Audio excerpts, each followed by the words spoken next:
in the mere fact that Cade Cunningham missed a year, but now he has to come back. Will he be too aggressive in trying to assert himself into not only this lineup, but into this rotation the way that we know that he can? And then when you consider the mere fact that they have so many talented young players, you have to be patient and realistic for Monty Williams. I can tell you this, if Monty Williams takes over, which he will, there will be more than 17 wins for the Detroit Pistons in 2023-24.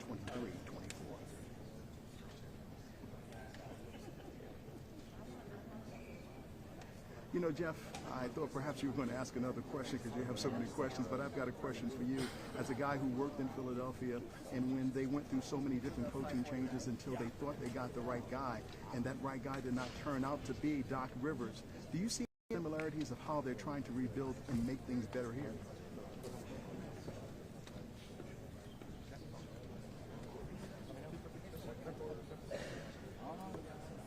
Good afternoon, everyone. Welcome to the Performance Center in downtown Detroit. I'm Nick York. In just a moment, the Pistons will officially introduce Monty Williams as the 37th and highest paid head coach in franchise history.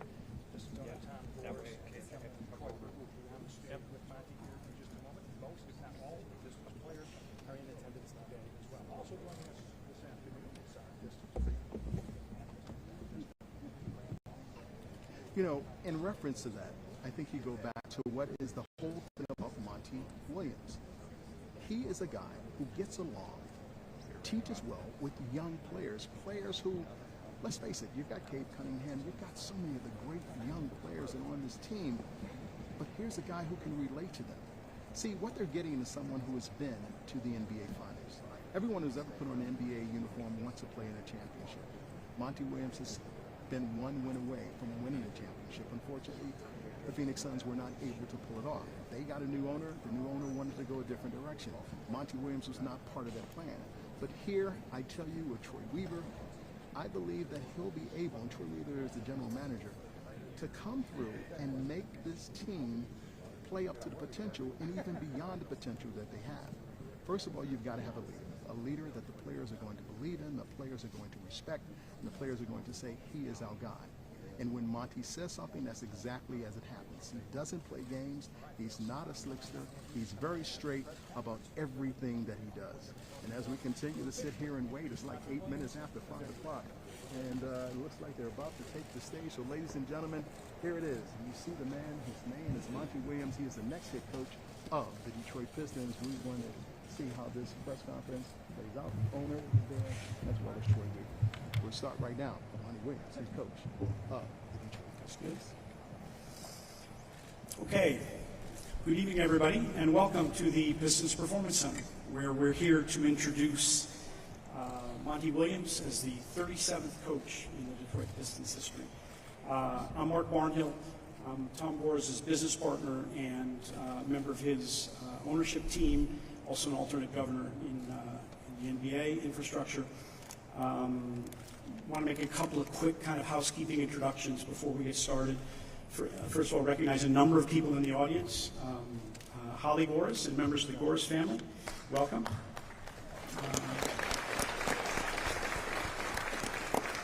Micah Williams, Monty's son, welcome. We're happy to have you here.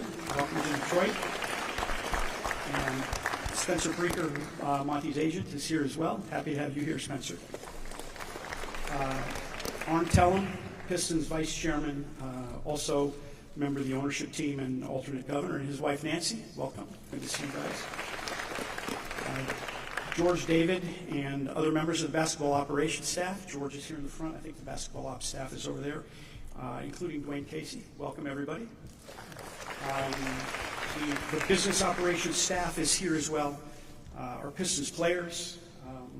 Just a couple of hours ago, we're on the court next to us practicing with some new members of Monty's team. Glad to have all you here and look forward to next steps with you guys. And then on the dais, to my left here, Tom Gores, Pistons owner, Troy Weaver, Pistons general manager, and Monty Williams, the 37th head coach of the Detroit Pistons. With that, we're going to open this up pretty quickly to questions from the news media who are assembled in the back, and we'll take your questions. But first, I wanted to give Tom and Troy and Monty a chance to offer some brief remarks on what is this historic day for us. Tom, you want to start? Sure. First of all, welcome. Exciting day, and nice to see you guys in the front there. You know, getting Monty has come at a very important time.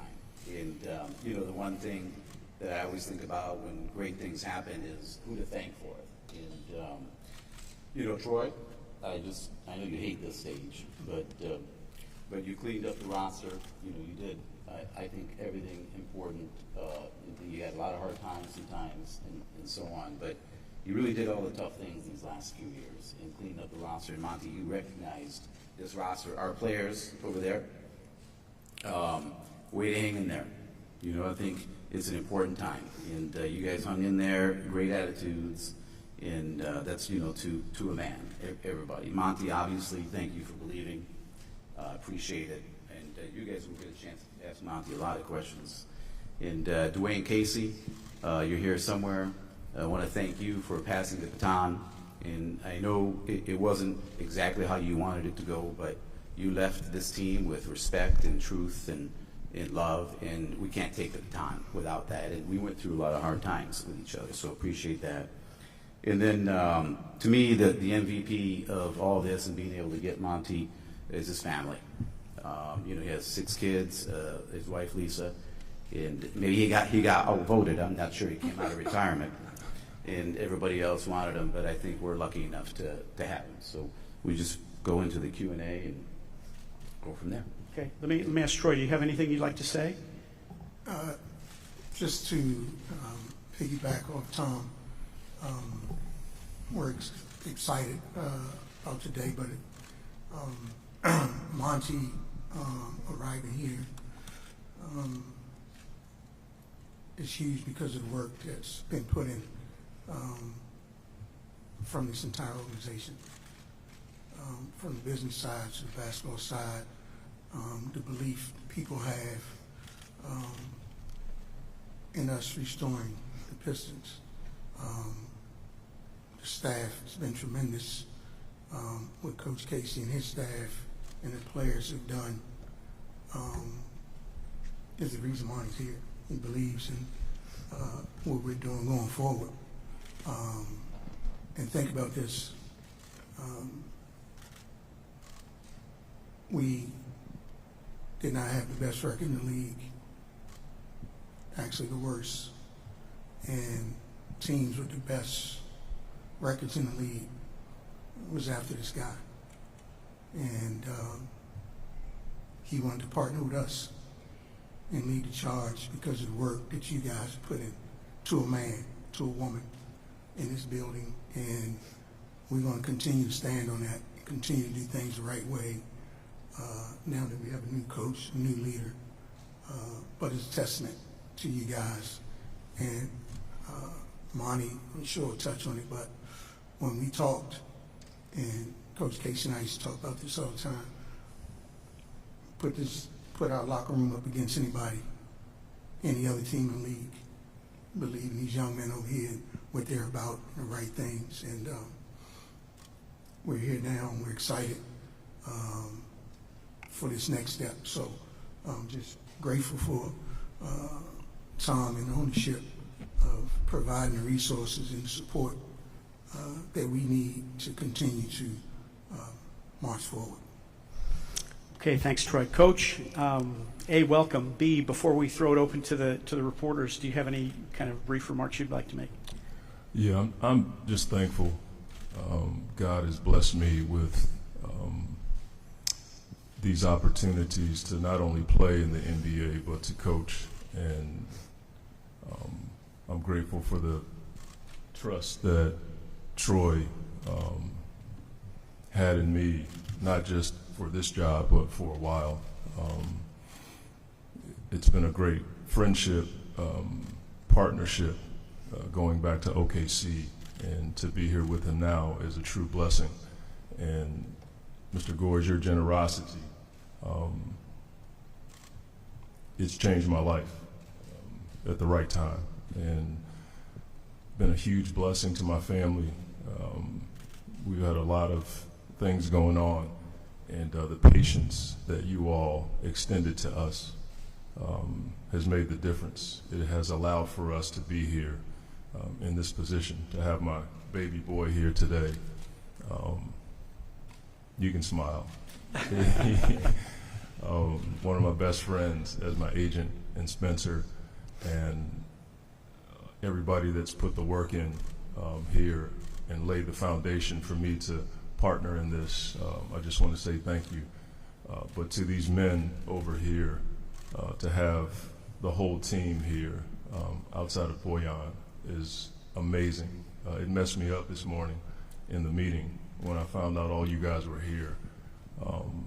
You'll find out that I get emotional sometimes over good stuff like that, and I'm so grateful to all of you guys for being here, and I'm grateful to have dogs like you in the fight with me, and I hope you understand that. And so I could go on and on with the gratitude that I have in my heart for this opportunity to be in this position. Across the board, everybody here has not just embraced me, but made me feel like I've been here for a while, and I thank you for that. And so this is a true blessing for me and my family, and we will make you proud. Okay, terrific. Thanks, Coach. Okay, let's shift to the press now. Just for you guys' benefit, the reporters we're going to be calling on are clustered in the middle here, so you don't have to look and find them. For you all, I think we have microphones to either side. I was going to open this up to the beat writers by seniority, but I see there's a beat writer emeritus here, so I'm going to give the first question to him. Rod Beard, what do you have to ask? Rod Beard, Detroit News.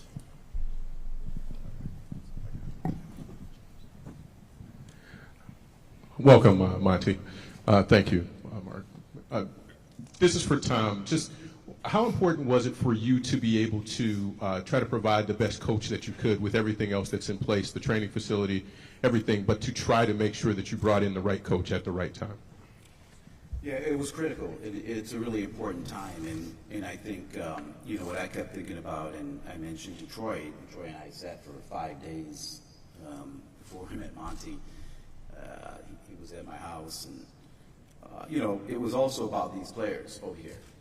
Literally have trusted us, and, were holding their own practices, and they have their own fortitude, and they really were able to stay together. And there was a moment, Troy and I, we were together, I said, those young men are relying on us. And we had I wouldn't call it a yelling match at all. It's just that we talked about how important it was to deliver to our players. And so it's a critical time. I mean, obviously we have great young players. Their character is great. I feel like they're very poised. They don't necessarily act their age, much more than what you would think. So it was critical because we felt the responsibility to deliver. We've gone through a lot. We've gone through, I would say, pain and so on. But like any good thing, you have to go through some pain. So it was critical. And I understand that we took a long time, So I heard all the stuff and this and that, and Troy and I are not making decisions, or Troy and I are not agreeing, but we kind of agreed most of the time. But it was critical that we did it, and we spent a lot of time, getting this roster together and these young folks. So we couldn't quite make it as simple as everybody wanted. Okay, let's work through the rest of the beat writers. James, you're next. James Edwards, The Athletic. Monty, welcome to Detroit. Obviously, recently you took an organization that was starting to find its foot, took them to the pinnacle of this sport. As you've learned about these group of guys and kind of the plan of Tom and Arn and Troy, do you see similarities between this group and that early Phoenix team, whether it's roster or what you can come up with as you guys start to take off? Yeah, I mean, there's similarities for sure. The young talent that hasn't had the experiences yet that it needs to progress. Coach Casey's done an unreal job of navigating a lot of that, and for me to be able to come into it now is a part of this restoration. Similarities, yeah, for sure. I could name names, but I think that boxes guys in.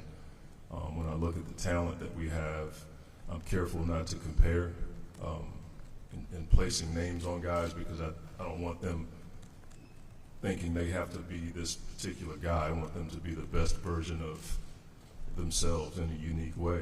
But yeah, when I got to Phoenix, there were some things that were similar, but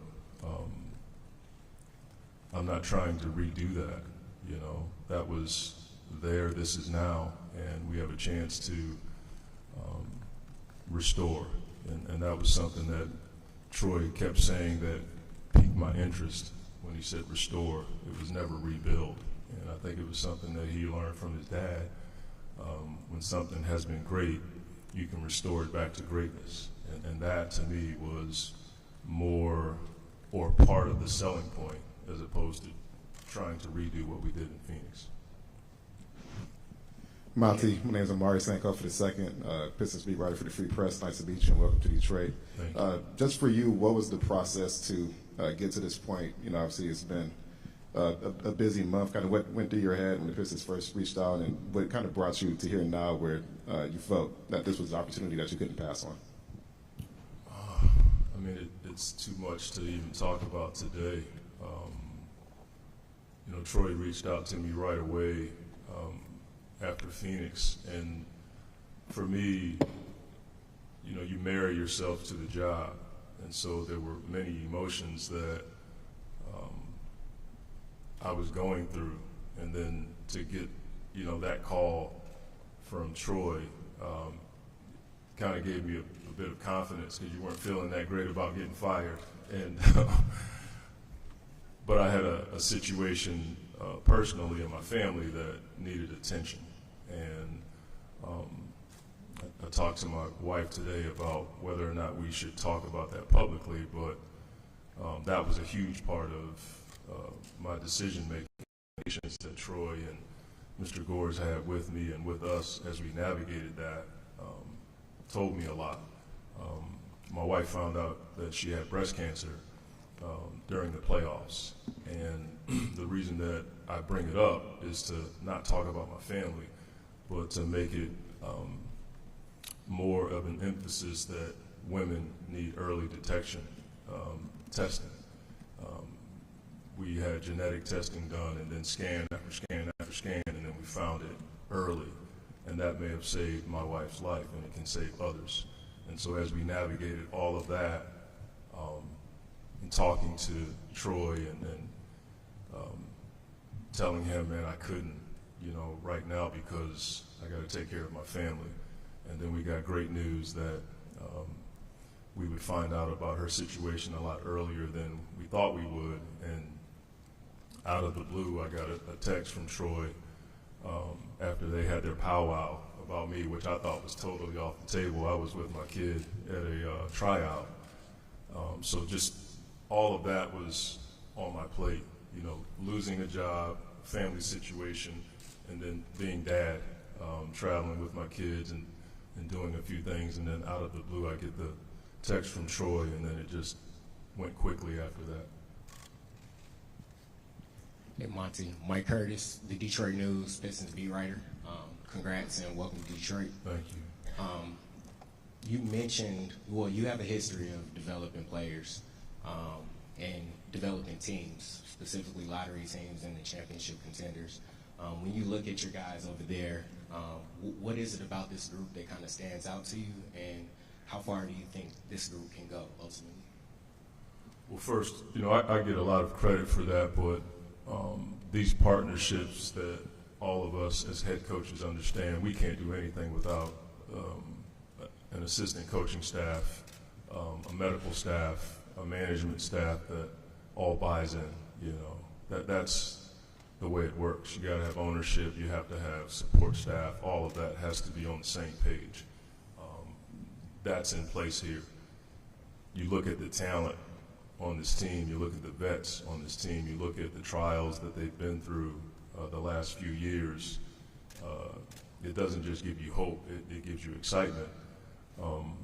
Troy said to me, and he just talked about it, he would put that locker room up against any locker room in the league, and that intrigued me. He said that right from the jump, and that was in the back of my mind even when I told him I couldn't do it at the time.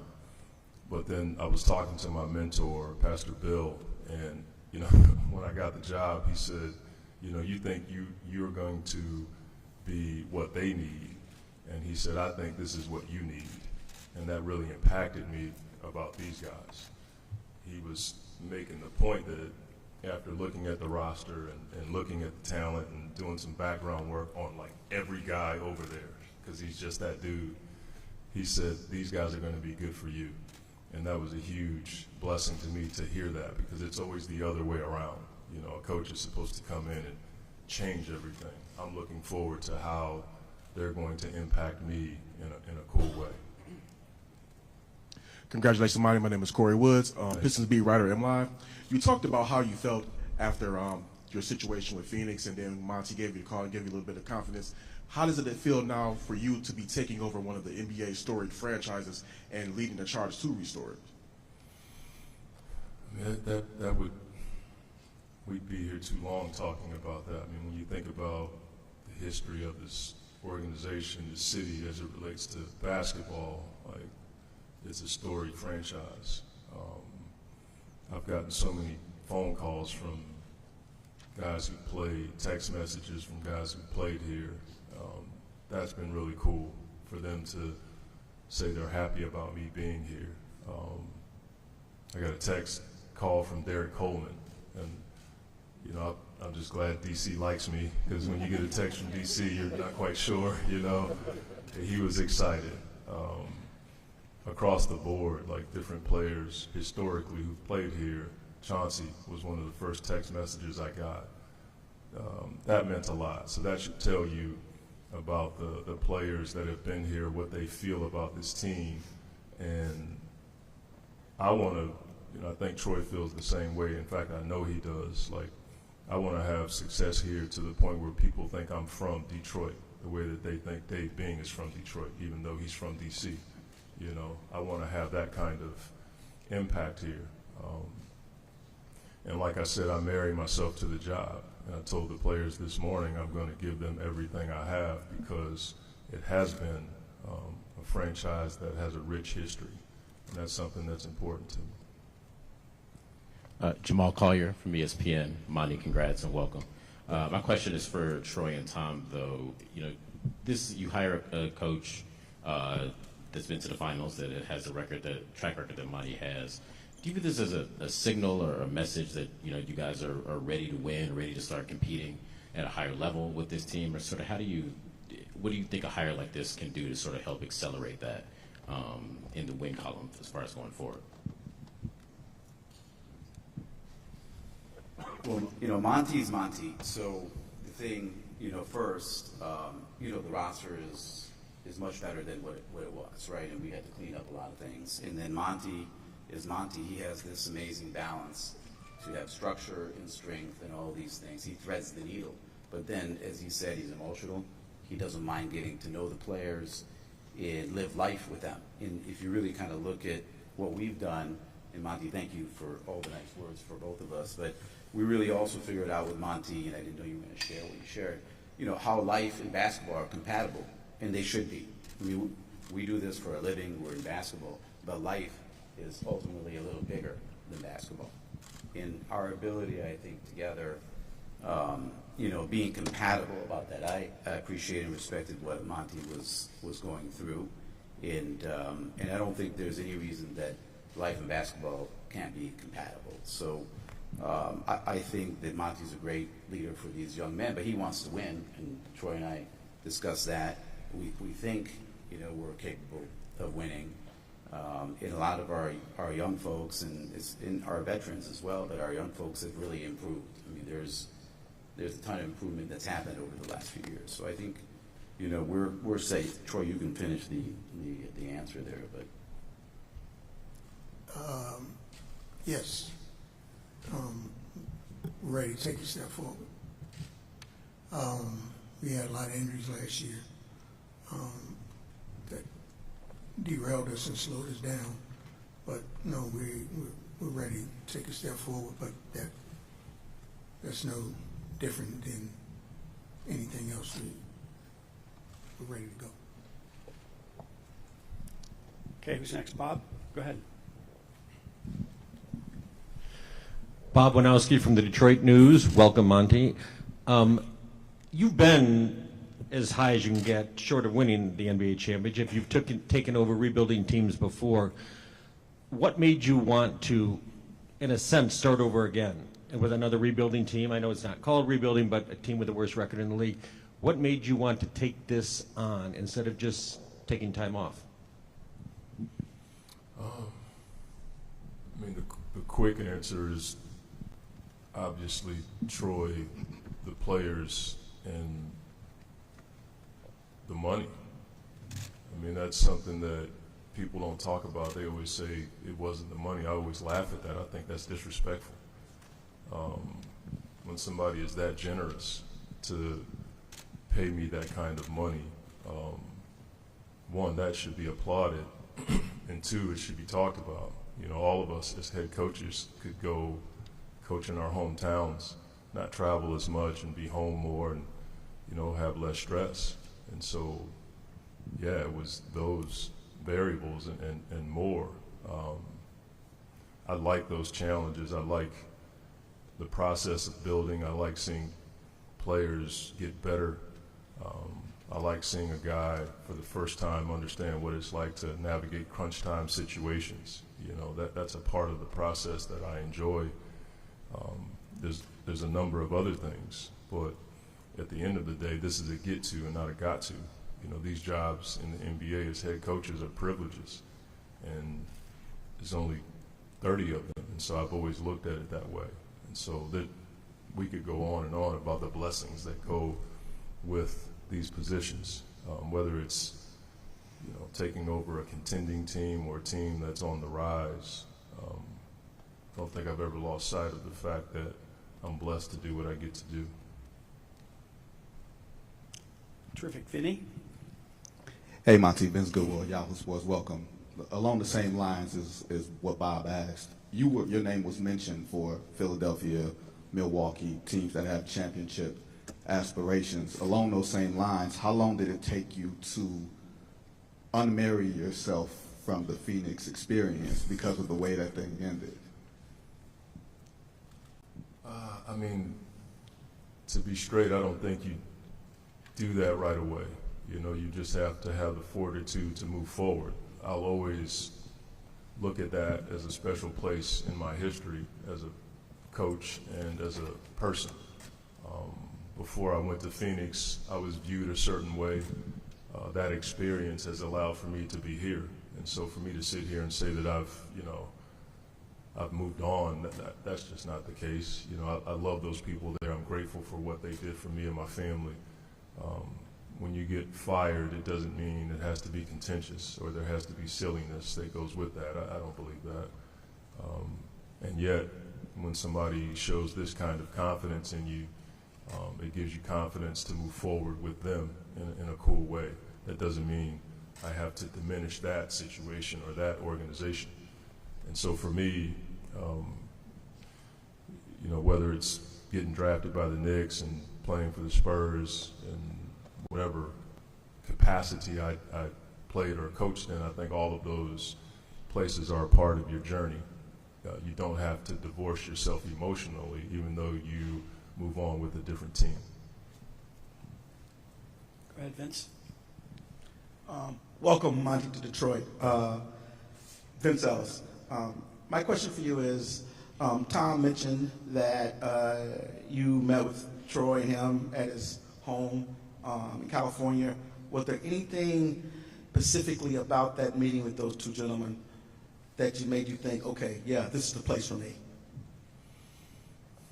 I mean, that night was a cool night just because I was in an airport or on the highway headed to an airport the day before, and the next thing you know, I'm on a private jet headed to LA to talk about another job, and then I get there and we just kind of talked. We talked about the vision of the team. We talked about who we all are as people. Mr. Gores gave me a tour of his house, and we just talked as fathers, as husbands, as members of our family. And that gave me an ease about him, that we could relate to each other on that level. His son had a breed of dog that I was really familiar with, and so I was educating him on that breed of dog. That was pretty cool. And then we just got back to the table and we sat and talked with my agent Spencer, and it was just one of those nights that allowed for us to be real about where we all wanted to go. And to be honest with you, I committed that night. I told them, you know, if everything worked out with my wife, that this was the place that I wanted to be a part of, be in, talking about the players, you know, to a man. Troy went down the list of players, and I've asked around the league for someone to tell me something squirrely about our guys, just so I know, and I can't find anything. You know, this is one of those rare situations that I'm walking into a locker room where I feel like I have a great group of guys that just want to get better. And we talked about that that night, and that was it. It wasn't anything special about that night. We ate, we talked, we referenced Coach Dungy a couple of times. He's a hero of mine.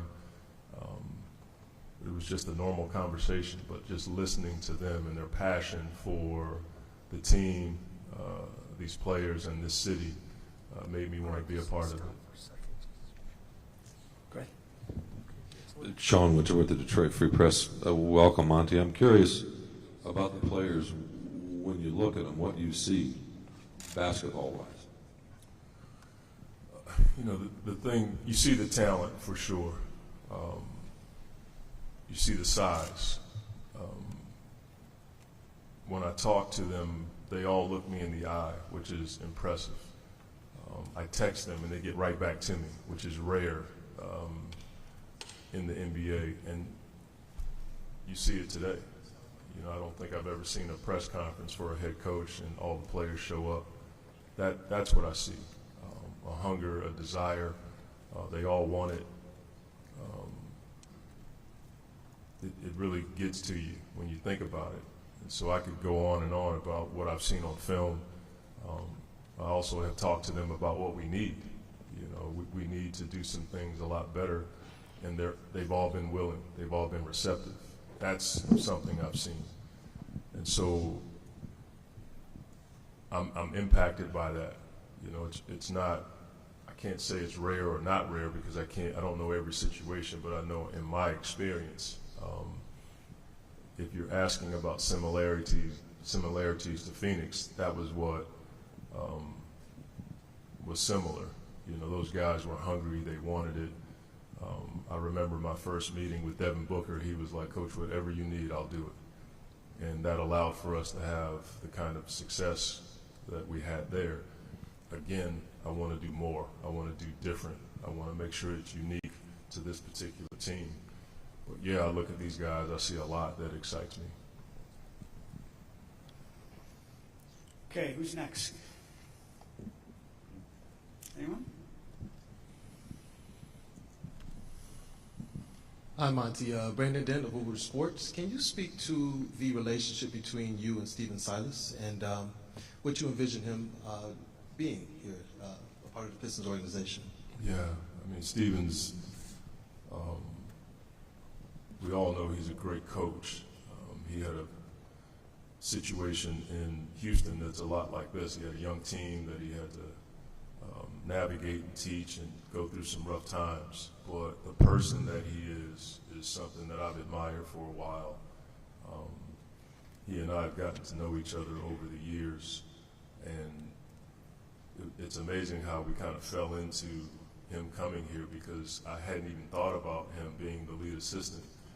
And then as time progressed and, you know, I was talking to a few guys and they had other situations, and Spencer, my agent, and I were just going down the list, and we brought up Stephen's name, and we thought he was going to go somewhere else. And so we called him and told him what we wanted to do in his position and what we thought it would look like. And he didn't tell me right away. He told Spencer that it had him thinking and basically messed him up. And instead of going to the other place, he decided to come here because, like me, he believed in what Troy had told me, the generosity of Mr. Gores and the players that we have on the roster. He didn't even know about all of the other variables that you see and feel when you walk in this building. He hasn't experienced that yet, but he's going to be the lead assistant. He's been a head coach. I think he's someone that will call me up when I get off track. I think he's somebody that can relate to the loneliness of the head coaching position, and so he'll be somebody that I lean on for a lot, along with the other members on the staff. Go ahead, Bob. Bob Winnhouse, Detroit News again. Monty, I know coaches don't like to be put in boxes and what they believe in and what their staples are, but what does a Monty Williams team do best, do you think? What are the things that you stress more than anything? Compete. That's something that I've always felt like gives you a chance to be good on both ends and even in transition. The ability to compete every possession, which is hard to do, but the ability to sustain a high level of competition allows for you to have, or at least approach, success. I think Alonzo Mourning said hard work doesn't guarantee success, but without it you got no shot. And that's had a huge impact on me from an athletic standpoint. My family members taught me that early on, watching my mother work 8 to 10 hours a day and then go to school 3 or 4 hours at night. That's competing. That's something that I feel like gives you a chance to pull a game out or make a team quit, and we call it the wear down effect. But that's something that, if you look at the teams that I've been a part of, that's probably the number one thing that we try to do, is have a team that competes every single night. Okay, any others? If not, I think we'll pause there. I'm going to ask at the end here, Tom and Troy, if you have anything you want to conclude on. But before that, just again, quick bit of housekeeping. I need everybody to give us 2 minutes on the dais to take a couple of photos of the group on the dais here. And then I know some of you want stand-ups and some other things. We'll facilitate that as we can. But Tom, do you have anything you want to say in closing? I mean, look, we're very grateful, Monty, to have you. And the thing about Monty, obviously, he's very proven and so on. But, you know, Monty's hungry also. Like, he's not resting on his laurels. We discussed that. He's got a lot to prove. And just feel very fortunate to have Monty on board. We got a lot of work to do. You guys know we got a lot of work to do, but I think it's an exciting time for us and a big win. Troy? Yeah, I think I have to interject this. A big part of this day happening is because of the thoughtfulness and the heart that Tom has. For 5 days, George kind of refereed Tom and I, and like it was just a moment where, you know, he just really poured out his thoughtfulness and his heart into this day happening, because he believed that if you put your heart into something and you make people understand things a different way, you can get a different result. And that's why we're here. We got a different result. His no became a yes because of Tom's thoughtfulness and put his heart into this, and made me and Mark and Arn and George and the rest of us see things a different way. And we're grateful and thankful for that.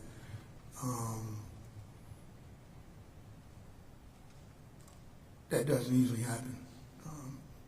People don't come out of the box and think out of the box and put people's families and first. You know, a lot of people talk about our family first, but no, Tom really stepped up that way and made sure that we were thoughtful. And it really was a proud moment for me to be part of the Pistons. So can't thank Tom enough for that, and we're here today because of that. Spencer was huge in bringing this together, and you know, his relationship with Arn, but more importantly, when we got on the phone with him, the way he handled the situation in such a first-class manner, with his heart as well, being not only Monty's agent but a friend, was another reason we were able to get here.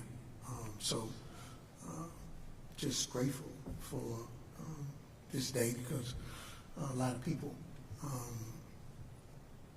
put their time and their talent into this, and that's how these things come about. So exciting day. Looking forward to the work that comes after this. But everybody's put a lot of time and hard work, so we're grateful and thankful. Terrific. Thank you, Troy. With that, let me wrap up. Probably the best way to do it is to say, Monty, welcome to Detroit. Micah, Spencer, welcome to Detroit. It's the last time I'm going to say it, because before too long, everybody's going to think you're from Detroit, as you said. So we're happy to have you here. We're excited about what's ahead, and appreciate all the hard work that you all are going to do together in the weeks and months ahead. Thank you, everybody, for coming. Again, give us 2 minutes to take up a couple of photos here, and then we'll be available for stand-ups for those of you who need them. Thanks very much.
more northwesterly later on tonight. Some warm spots off to our west. Look at Minneapolis, 87 degrees right now, but you can see that area of low pressure bringing those cooler numbers. Now, as low pressure peels away from the area tonight, the showers go with it, and as a result, tomorrow is going to be a much better day for us. 51 degrees, the overnight low.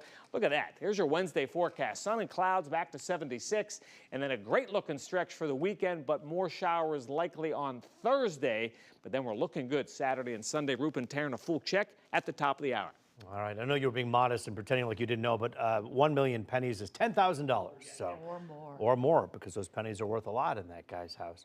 Well, scams involving artificial intelligence are on the rise. One of the most successful involves using the technology to clone people's voices, and it's easier than you might think. Fox's Austin Westfall picks up the story.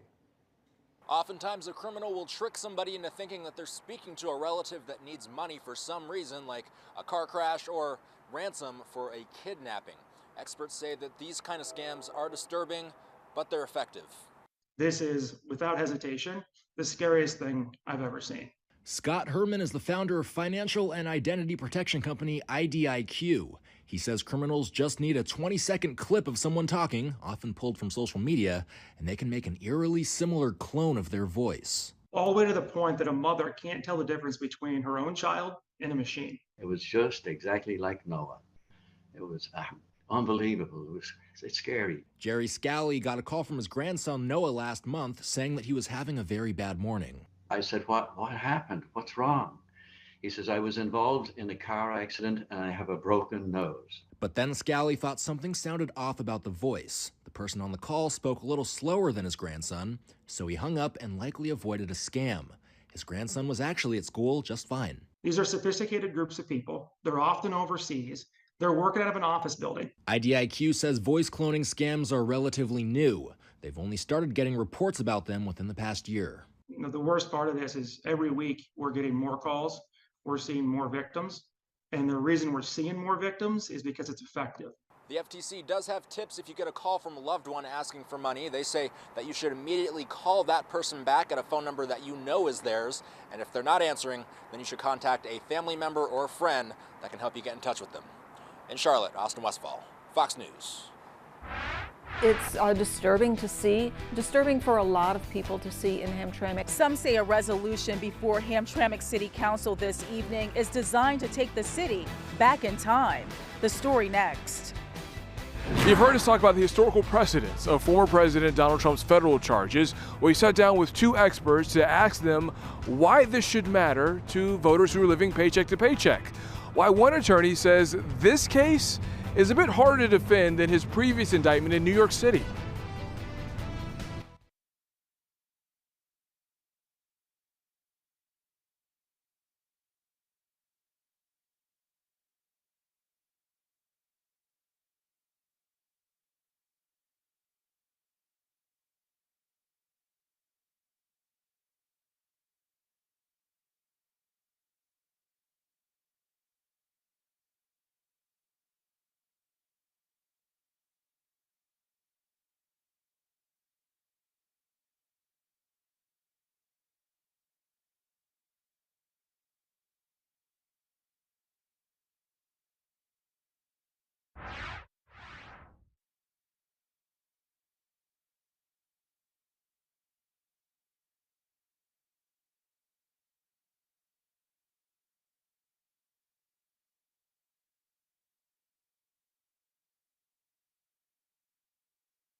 On tonight's Nosh with Josh, we're checking out a new restaurant in Pontiac, inspired by a chef who was taught to love cooking by his grandma. And now he's putting grandma's lessons to practice. Fox News' Josh Landon takes us to Dogwood's Kitchen and Bar.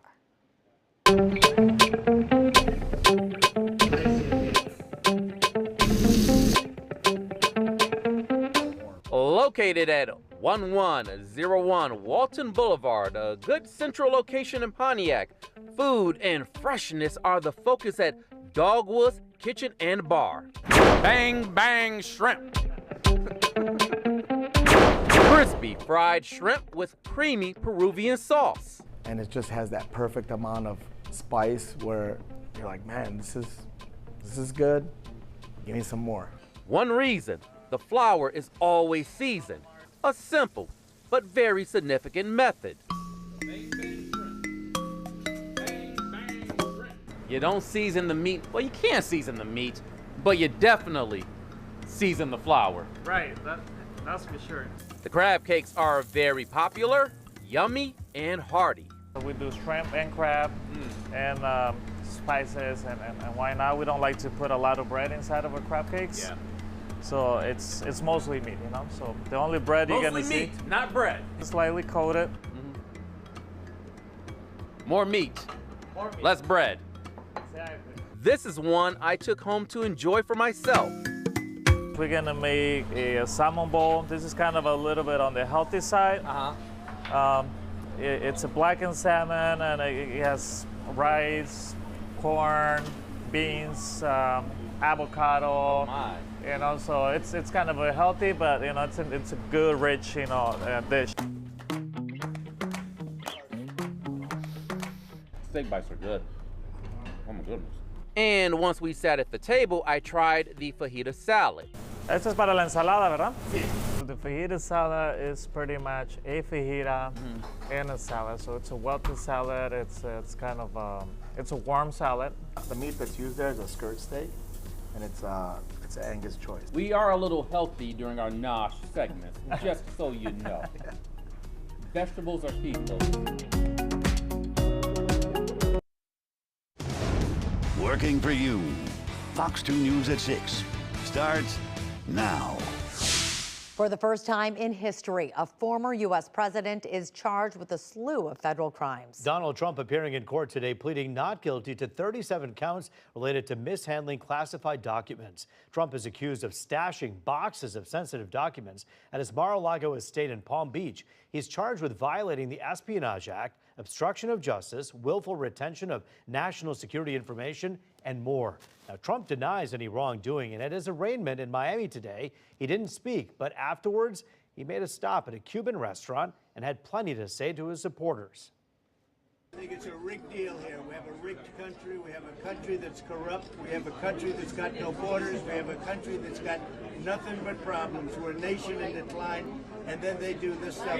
And you see where the people are. We love the people, and you see where they are. You see the crowds and everything else. We have a country that is in decline like never before, and we can't let it happen. I'm going to make a little speech tonight in Bedminster, and I hope you're going to be there.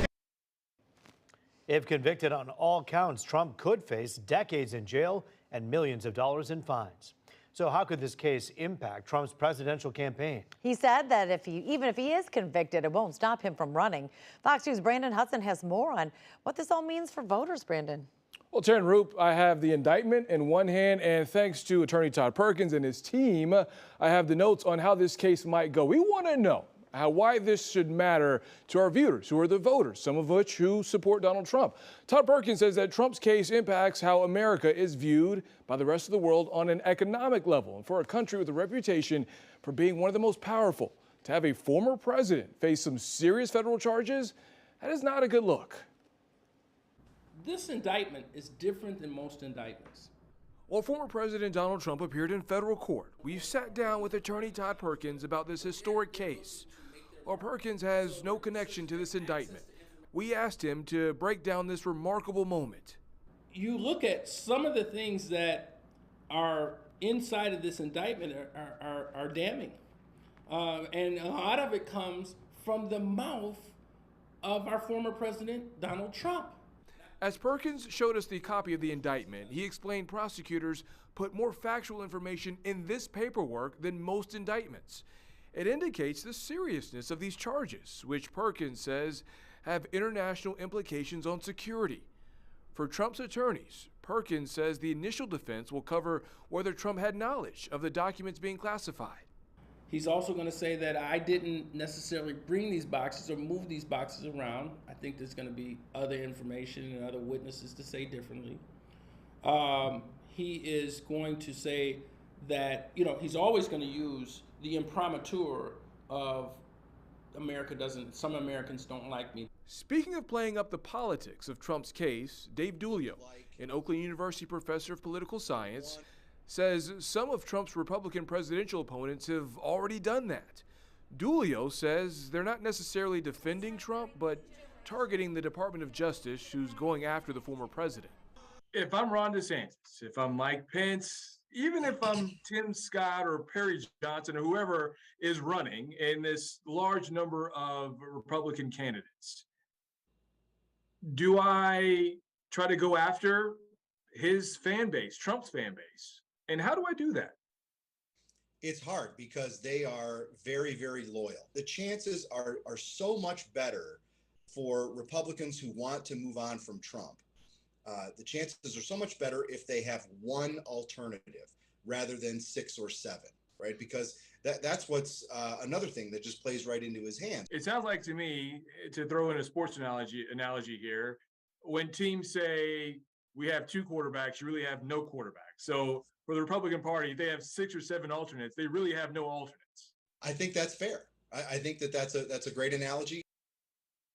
So, Taryn, you talked about the charges, you talked about the potential penalties. I want you to take a look at this breakdown here. The penalties that Trump could face if he is convicted for counts 1 through 31, which are willful retention of national defense information. That is up to 10 years in prison. And then counts 32 through 35, which include conspiracy to obstruct justice, withholding and concealing documents. Each of those counts carries an up to 20-year sentence. And counts 36 and 37 include a scheme to conceal and false statements. Those are up to 5 years in prison. Now, each of those 37 counts also involve 3-year supervised release and a possible $250,000 fine for each of those 37 counts.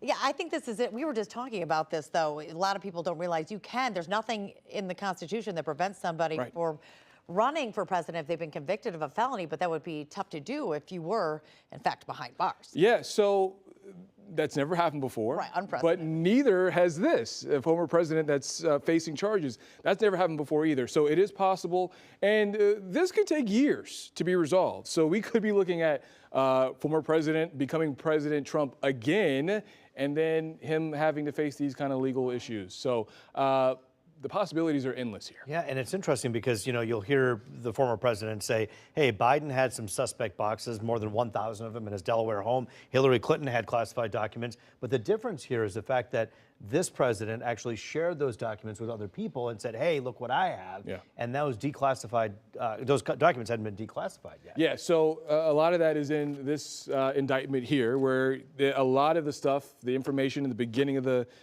first 20 pages or so of this indictment is words that came from President Trump involving these classified documents. So Todd Perkins says when it comes to, if this goes to trial, you will hear a lot of the stuff that was brought forth in this indictment said in a courtroom.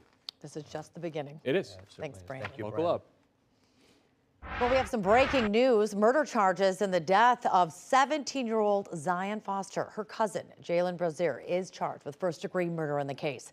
Zion Foster of East Point went missing in January of 2022. Brazier told police she died suddenly and he panicked and put her body in a dumpster. Police searched a landfill for several weeks but found nothing. Brazier was convicted of lying to police during the investigation, spent 9 months behind bars, and was released. But tonight, prosecutors say they have new evidence connecting him to her murder. There is a compelling body of evidence that confirms that the defendant took a young woman's life, disposed of her remains, and then repeatedly obstructed the investigation into her disappearance. Brazier is being held right now without bond and will be back in court next month. All right, we've been hearing the rumble of thunder right here at Fox 2. Storms rolling through the metro area tonight. Have you heard it at your house yet? This is a live look at Southfield right now. Weather Authority Rich Luderman has his eyes on the sky. And Rich, we kind of need the rain. Not too many people moaning about this. That's right. I mean, it comes at a time when it's a nuisance because we got drivers out there for the late afternoon drive. But yes, much needed rain falling over parts of southeast Michigan. Steadier rains out here close to Lake Michigan. And yes, some of us getting some rumbles of thunder, some small hail, even some brief heavy downpours, especially on the east side. You can see along 696 and 8 Mile, southern Oakland and southern Macomb County especially getting some very heavy downpours. Take a look at the numbers. On the cool side, especially where it's raining, 57 in Muskegon. How about Port Huron? 54 degrees there right now. We show you live pictures from south so you can see the sheets of rain coming down over southern Oakland and northern Wayne County. So for the rest of the evening, these showers and thunder showers will come and go. It is going to be cooler overnight, down to 51. And tomorrow is a much nicer day. Partly sunny, pleasant 76. How about more showers Thursday, but a great looking weekend forecast. We'll check that in 10. Roop, Taryn, over to you. Rich, we'll talk to you then. Thank you. A homeowner is shot by a couple of thieves accused of trying to steal the catalytic converter from his car. You know, Ruth, the victim is going to be okay, but police are still looking for the suspects. Fox News' Veronica Meadows has more on this investigation. These tire tracks and bullet holes outside a Troy home are reminders of a dangerous, brazen crime early Tuesday morning. Guys have driven their SUV. It's reportedly be a dark-colored SUV.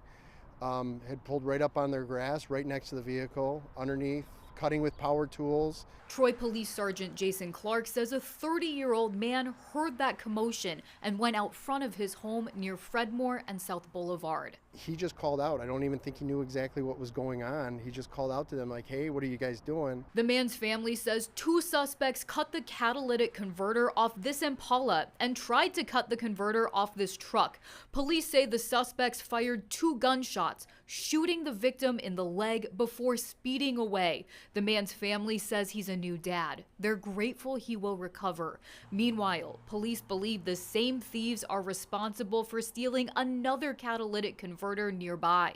Just before this incident, just 2 miles south of where this occurred, our officers were in the neighborhood investigating the same type of crime. Unfortunately, police say these are not isolated incidents. Vehicle theft, larceny from vehicles, and catalytic converter thefts are a growing trend throughout the metro area. We're seeing it overnight time hours, in the parking lots during daytime hours, parking lots of our shopping malls. Sergeant Clark stresses people should lock their vehicles and keep them in a garage if possible. As for why thieves are targeting vehicles right now, I do think it's a crime of opportunity. A lot of people do not have enough garage room in their garage for their vehicles to stay protected. They're leaving them out. The catalytic converter is an easy target, and people that are leaving vehicles unlocked. if you saw anything or if you have surveillance video, call Troy Police. I'm Veronica Meadows, Fox 2 News. Building fast cars requires even faster technology. Coming up next, we're looking inside, I should say, at a first of its kind wind tunnel Ford is using to make the new Mustang Dark Horse. It's amazing. Like I said, it's transforming the way we're going to be taking care of patients. Making one of the most popular medical testing devices portable. Why you may not have to visit a doctor's office for an ultrasound in the near future.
A controversial debate in Hamtramck tonight as City Council considers banning LGBTQ pride flags from government buildings and city property. Fox News' Ingrid Kelly explains why and has more from both sides.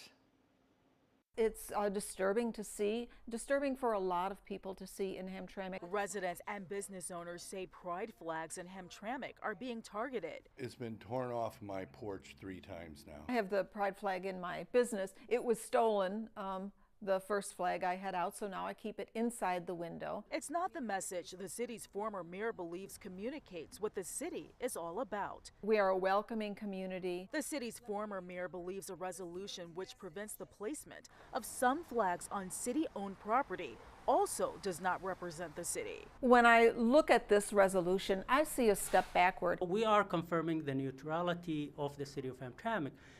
We decided that we should stay neutral. Hamtramck's mayor is backing the resolution, which will not allow these flags on city-owned property. Flags that pertain to any religious, racial, ethnic, or sexually oriented group. Exceptions that were made in the resolution are American flag, state and city flags, POW. International flags are also protected. Council members will hear public comments on the resolution at Tuesday's council meeting before they have to cast a vote on the resolution. The mayor says this resolution has nothing to do with promoting hate. If anything, it prevents it. To close the door for racist groups or radical groups to ask to fly their flags. But advocates for the LGBTQ plus community are not convinced and plan to speak out at Tuesday's council meeting. The message to the mayor and the voting membership is to not hide behind this resolution and to go ahead and just make their hate publicly known because we can all see it. In Hamtramck, Ingrid Kelly, Fox 2 News. Well, some of us are getting some much needed rain. Compliments of low pressure parked right over the Great Lakes. Now, over the next 12 hours, this low is going to shift to the east, taking most of the rain with it. But again, we're dry out there, even in the wake of the rain we had Sunday evening. We'll zoom in and show you clusters of showers and thunder showers, some with heavy downpours, some with small hail. But all of this will be winding down close to midnight. How about live pictures from Mount Clemens, pouring there, 60 degrees. You can see Old Glory flipping and flapping pretty good with the gusty winds. Take a look at Sky Tracker radar. The heaviest of the rains right over Detroit, the east side, St. Clair Shores, Grosse Pointe's getting some heavy downpours. Also up there around Grand Blanc as well. Looks like up around Port Huron, the heaviest of the rain has shifted off to the east. But we'll zoom right in to parts of Wayne, Oakland, southern Macomb counties. Again, very heavy rains, some small hail as well. So just take it easy for the next hour or two until most of it passes to our east. We did see splashes of sunshine today, and that took our high to 72. Look where we should be, 79. When you put all the numbers together, about 10 degrees below average levels at this time in June. There's your rainfall total, about 1/10 of an inch, but in those heavy downpours, you're picking up better than 1/2 an inch pretty quickly, so watch out for the ponding on the roadways. 70 degrees right now, Flint, much cooler there in Pontiac, 57 with some showers in the area, 65 Ann Arbor, 67 to our south, and Adrian. Notice the breeze from the west. It's going to cool off tonight with a northwesterly flow, but look at the warmer numbers just off to our west. 85 Cedar Rapids, 87 right now in Minneapolis. For the weekend ahead, we have warmer numbers to show you. But as low pressure pulls away later on tonight, taking the showers with it, good riddance. See ya. But more showers possible Thursday for the area, then setting up for a nice long dry weekend. 76 tomorrow. Very nice Wednesday. More showers Thursday. Looking good. Friday, Saturday, Sunday, Monday. Dan Miller. Go for it, man. Talking hoops. Yeah, no doubt about it, Rich. Thank you very much. It's a big day for the Pistons as they've introduced Monty Williams as their new head coach. Had a chance to go one-on-one with him and talk about the road ahead as this team works its way through a rebuild now with him guiding the way. That's coming up next.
to a doctor's office or hospital for an ultrasound may soon be a thing of the past.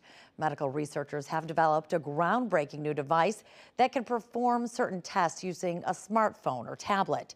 Here's Fox's Steve Nielsen with a look at how it works. That stethoscope around Dr. Manny Matthews' neck is about to be a relic.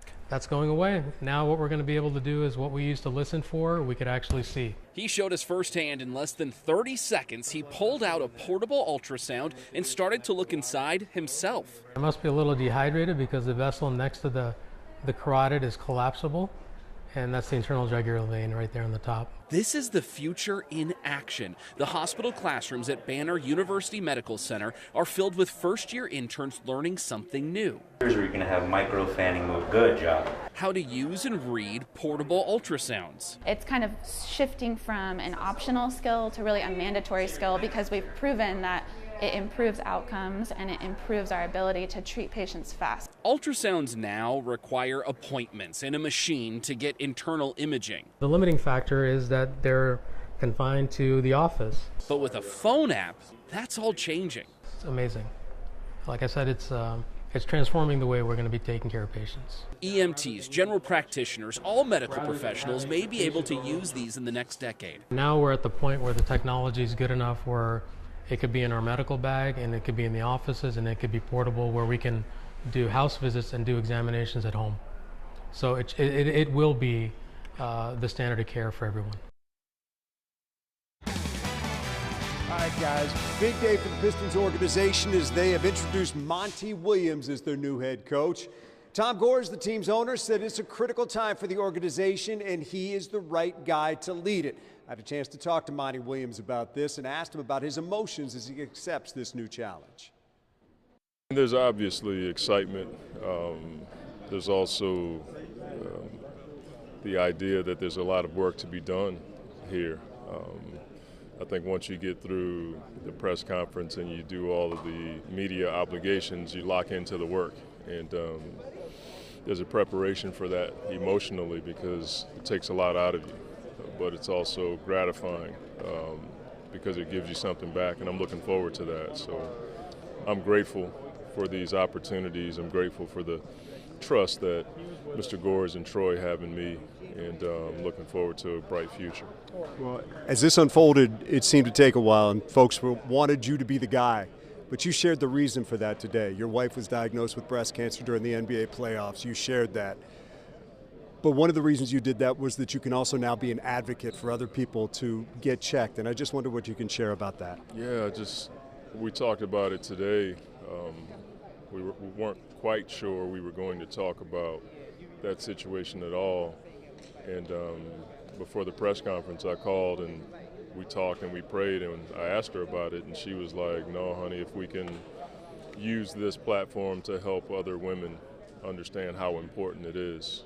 She had the genetic testing done, and she had the marker, and that allowed for her to get more scans done at a rapid rate. And because of that, when something did pop up, we found it at the earliest time possible, and that probably saved her life. We have to do whatever we can to raise money so that people don't have to stress that, because it's such a serious disease. Cancer is serious in general, but I think women need to understand that early detection can save their lives. It's a wonderful thing that you and your family are doing, and it will have an impact immediately. Let me just finish with this. What makes this the right job? What do you like about Detroit? What do you like about this team? Yeah, I mean, for me, it was Troy.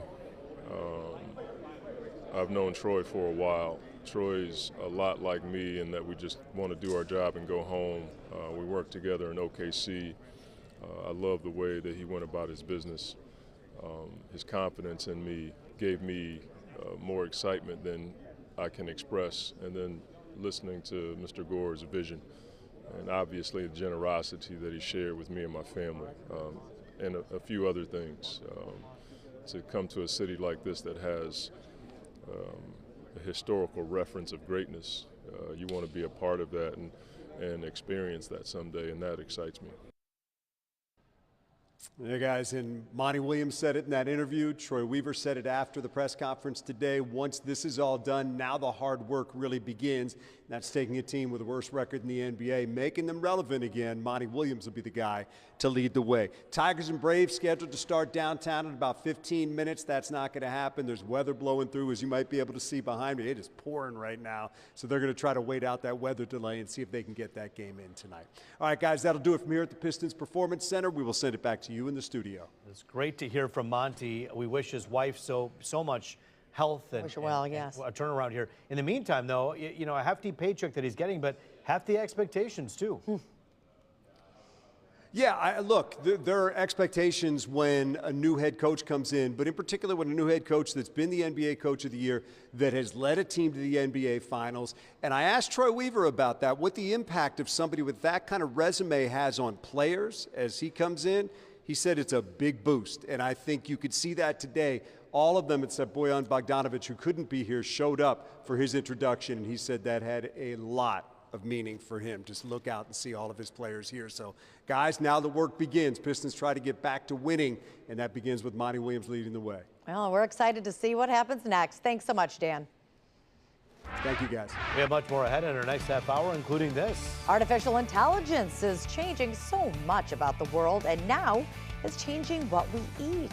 The AI-generated recipe for the perfect pizza and where it's on the menu. If you're going to be illegally dumping, make sure your truck does not get stuck. Definitely one way to get caught. That story is coming on.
A case of dirty dumping in a neighborhood in Detroit. Yes, the giant mound of dirt is not only an eyesore, but it's raising some safety concerns too. Here's Fox 2's Jessica Dubnik.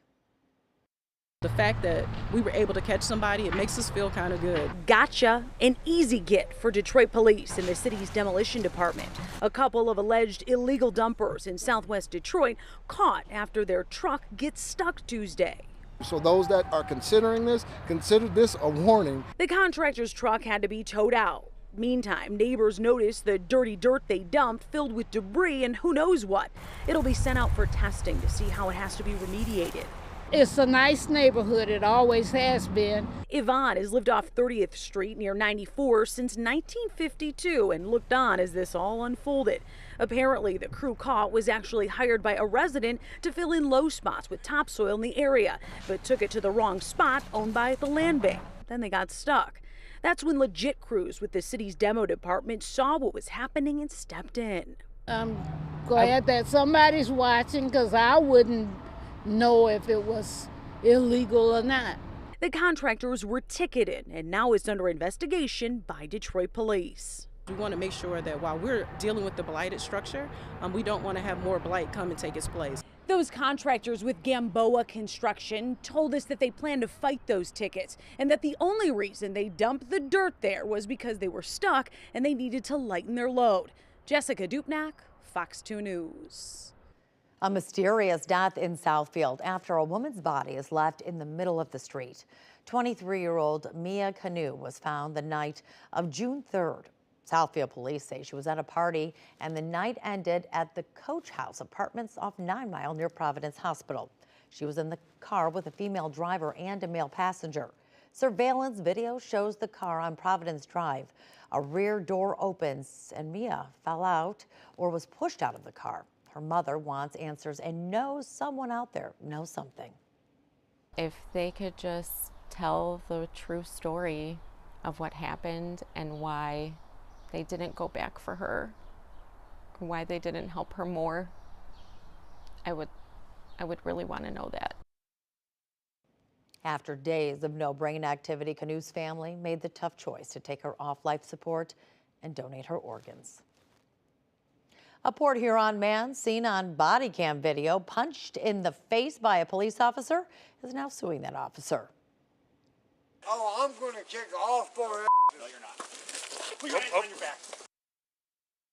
The lawsuit was filed last week in the U.S. District Court against Officer Tristan Shouty. He is accused of punching Charles Reed on November 9th. Port Huron police claimed the man you see in this video was intoxicated and refused to listen to officers' directions.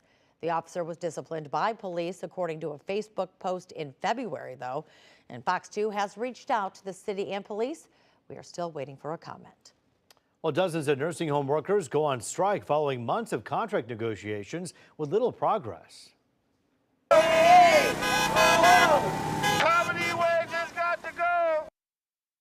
More than 70 employees at the Orchards at Redford walked off the job at 6 o'clock this morning. They're demanding higher pay and wages that are on par with other nursing homes in the region. The healthcare union representing them says staff members at the Orchards make as little as $11 an hour. There's also the issue of better health care for workers and quality of care for residents. We want to be in there for our residents. We love what we do. I have been in this industry so long and seen our administrators, DONs leave, and enough is enough. So when is it time? Workers are asking others to show their support by joining them on the lines every day from 6 until 3 until they reach a contract agreement. A group of vandals taking out their aggression on Mother Nature. Chesterfield Township Police looking for 3 suspects who were caught on camera at the Salt River Nature Center. On Friday, police say they ripped plants right out of the ground, knocked over potted flowers, and rode a dirt bike right through the gardens. If you know who these people are, call Chesterfield Township Police. I'm Robin Murdoch in Grosse Pointe Farms, where once again the school board is debating the upcoming budget. And once again, concerned parents as well as teachers and even students, they are speaking out about the proposed cuts. What is at stake? The answer straight ahead. I'm meteorologist Rich Luderman. Scattered showers and thunder showers crossing the area this afternoon. Some very heavy downpours right over Detroit as we speak. Also over Lake St. Clair up to Harson's Island. But all of this action is moving off to the east. You can see it is cool out there, especially where it's raining. 55 Port Huron, 62 in Lansing. Live pictures from Mount Clemens coming down pretty good there. We'll see these showers come and go this evening, and then check out what's coming up next. A beautiful day tomorrow, more showers for Thursday, but a beautiful weekend ahead. We'll check it all in the 7-day after the break.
How about some live pictures from downtown Washington and Larned? Rain coming down pretty good there. The heaviest rain has been with us for the last 45 minutes or so, but thankfully it's edging off to the east over onto the Canadian side of the border. Let's show you what it looks like on radar. And this afternoon, we did see a flare-up of showers and thunder showers, some with heavy downpours, some with small hail. We have not seen any severe weather, but still some much-needed rain falling. But notice right over Detroit there, heading into Windsor, some extremely heavy downpours, bringing some rain totals better than a half an inch in a very short amount of time.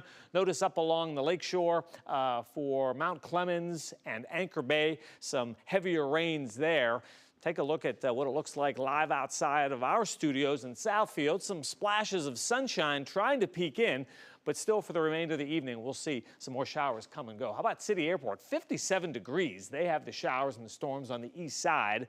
Look at the winds from the east at 13. Take a look at these numbers. Where it's raining, it is a notch or two cooler. 57 Pontiac, 55 in Lapeer and in Port Huron. Howell coming in at 66. Now later tonight, this wind direction is going to change to the north and west, and that'll dry things out, but also cool things off. Now this morning, some of us were in the upper 40s, and that could very well be the case tomorrow morning to start your Wednesday, but we will see some breaks of sun.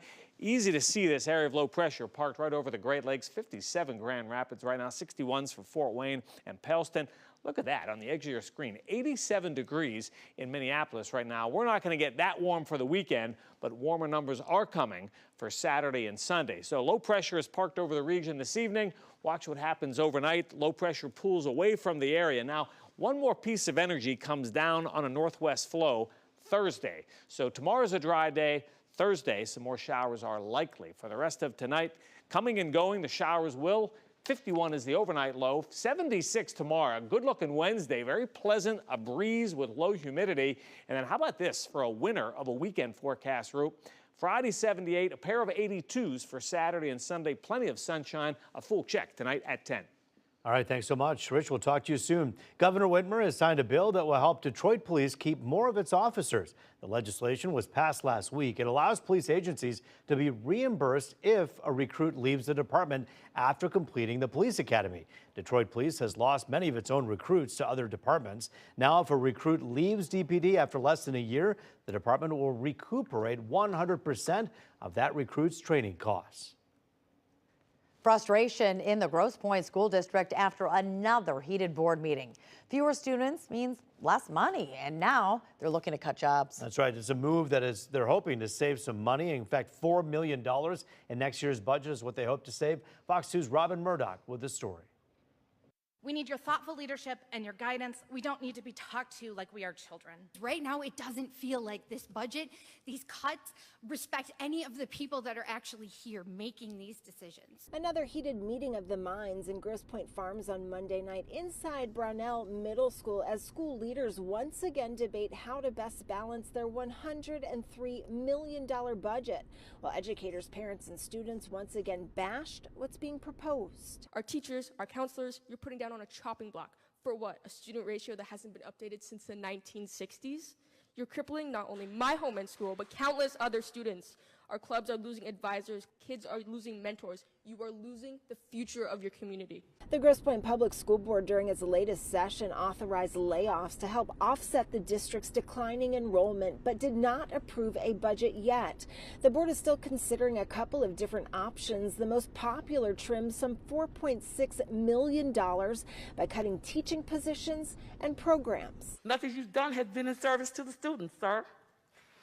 Students came to the last board meeting and waited hours to speak, and they still feel as if nothing they say is going to matter. That epic late May meeting that parent is referring to lasted more than 9 hours. This one significantly shorter, yet just as divisive at points, especially when dealing with cutbacks that directly impact the classroom. Many say learning is on the line here. We do not have the infinite capacity to take things for granted here at Grosse Pointe. The foxes are in the hen house. Time and again, you tell us that it is the prior board's issues that have caused declining enrollment, that have caused negative feedback. But you're going to own this budget. Monday night's meeting went until right around 10:30 at night. I am told that they will reconvene at 6:30 on Wednesday night right here at Brownell Middle School here in Grosse Pointe Farms. And that is when the board will discuss the budget even further. They are expected to make a decision at their June 20th meeting. Reporting for Fox 2 News, I'm Robin Murdoch. Well, we were getting an inside look at a state-of-the-art wind tunnel on Allen Park. Ford is actually combining traditional tech with a vehicle-sized treadmill, testing for optimal performance. Fox 2's Ryan Armani takes us there. It is the fastest rolling road wind tunnel in the world that can test full-scale cars. Ford's new Vehicle Performance and Electrification Center in Allen Park, a state-of-the-art facility capable of running vehicles up to 200 miles per hour. The entire 2024 Mustang program was tested here, including the Dark Horse Mustang. This facility enables the Dark Horse Mustang to be tuned for downforce and driving dynamics, vehicle dynamics, to be the best performance 2024 Mustang we can make. What that means is that the Dark Horse Mustang is going to handle better, stick to the ground like nothing else, and be the most exciting Mustang you can buy. The rolling road wind tunnel allows for improved aerodynamic research. The data that we pull out of this wind tunnel, again, aerodynamic performance of the vehicle. The big number that we focus on for the primary focus is coefficient of drag. So coefficient of drag is what goes into calculations for fuel economy and range. So range on your EVs. The lower we can get that number, the more efficient aerodynamically the vehicle is. The Mustang Dark Horse has the most downforce of any 5-liter Mustang. For at least this, the Dark Horse, we focused on coefficient of lift, or downforce. Downforce is what actually helps the car, as they say, stick to the ground, so at speed. So you have a static piece and you have the dynamic piece, and the faster you go with the car, the more downforce it generates, and the better it sticks to the road. Allowing track drivers and enthusiasts to drive faster, safer. Ryan Armani, Fox 2 News. It's time to lace up your shoes and hit the Detroit riverfront. The city's River Walkers program returns for the season starting today. It's free for adults 50 and older and promotes health and wellness by encouraging people to explore the riverfront. The program runs every Tuesday and Thursday from 8 until 10 a.m. and now through August 24th. Tuesdays feature a fitness class, blood pressure screenings, and free giveaways. You can register online. We have a link on our website, fox2detroit.com. Well, it's no secret the restaurant industry was hit hard by the pandemic, but now, 3 years later, is it anywhere back to normal? We're taking a look at the recovery and how far they still have to go. A little food for thought when we come back.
One of San Francisco's largest shopping malls is no longer making mortgage payments. The Westfield Mall citing its unprecedented poor performance in comparison to other locations. So it's passing back the $500 million plus loan back to the lender.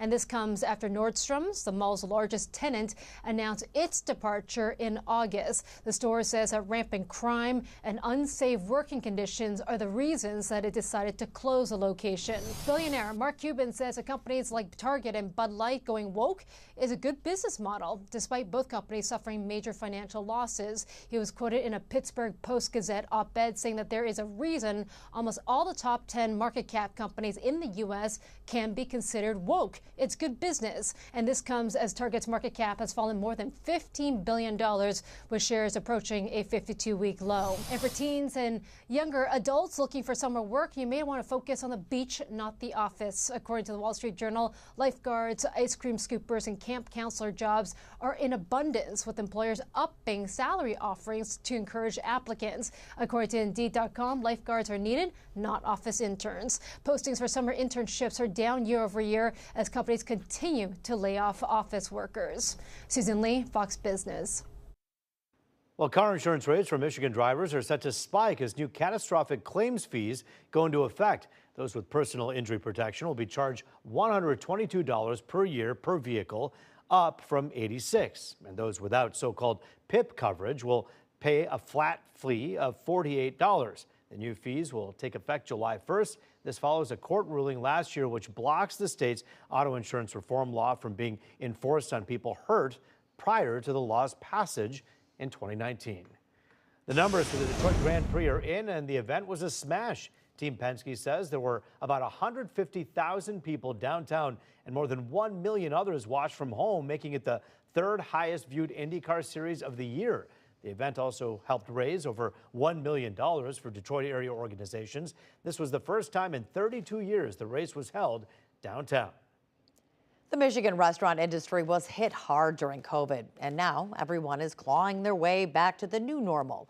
But as Fox 2's Tim Skubik reports, they aren't there just yet.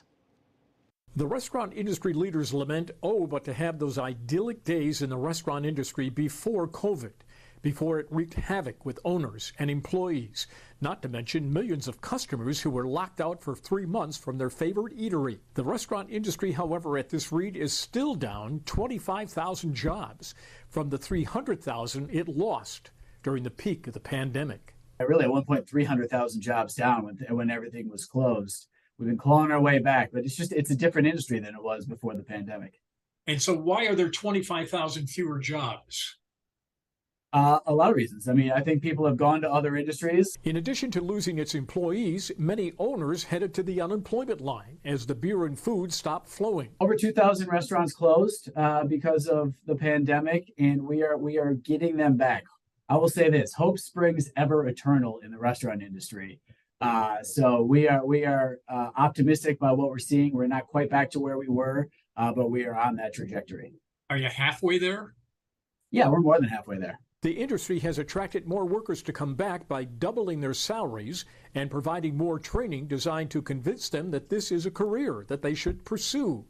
But many owners could not afford that, and so they closed again. Yeah, that's a challenge. If you were on the edge, that level of inflation that quickly put a lot of you out of business. The state reports it is still down some 30,000 jobs since the pandemic, and 25,000 of those are in Mr. Winslow's line of work, although he's hoping it will eventually get back to the new normal. In Lansing, Tim Skubik, Fox 2 News. From the crust to sauce and toppings, what makes the perfect pizza? One restaurant chain is using artificial intelligence to answer that question, and it's available on their menu. We'll tell you what it is and where next.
Trending tonight, a masked intruder inside a woman's home is captured by police. The four-legged caper caught on body cam. The suspect, a raccoon.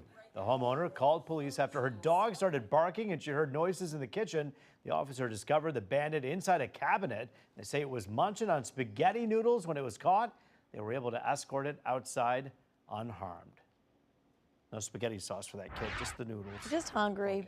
A big congratulations to a mini master model builder over the weekend. 10-year-old Bryson from Pontiac won the title of Michigan's best mini builder at the Legoland Discovery Center in Auburn Hills. Bryson built an adorable panda bear as well as a superhero.